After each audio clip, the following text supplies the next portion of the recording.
যুক্তরাষ্ট্র আবার সামরিক হামলা চালালে যুদ্ধ মধ্যপ্রাচ্যের গণ্ডি পেরিয়ে আরও বিস্তৃত হতে পারে বলে কঠোর হুঁশিয়ারি দিয়েছে ইরান। দেশটির ইসলামিক রেভলিউশনারি গার্ড কর্পস বা আইআরজিসি এক বিবৃতিতে জানিয়েছে, নতুন হামলা হলে পাল্টা প্রতিক্রিয়া শুধু আঞ্চলিক সীমায় আটকে থাকবে না, পাল্টা হামলা হবে পুরো মধ্যপ্রাচ্য জুড়ে, এমনটাই বার্তা দিয়েছে আইআরজিসি।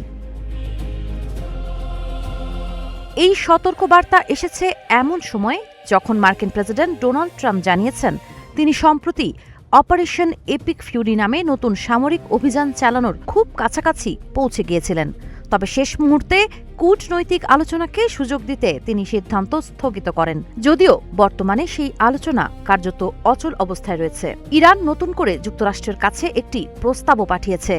এতে হরমুজ প্রণালীর নিয়ন্ত্রণ, নিষেধাজ্ঞা প্রত্যাহার, জব্দ সম্পদ ফেরত এবং মধ্যপ্রাচ্য থেকে মার্কিন সেনা প্রত্যাহারের মতো পুরনো দাবিগুলোই পুনরায় তুলে ধরা হয়েছে।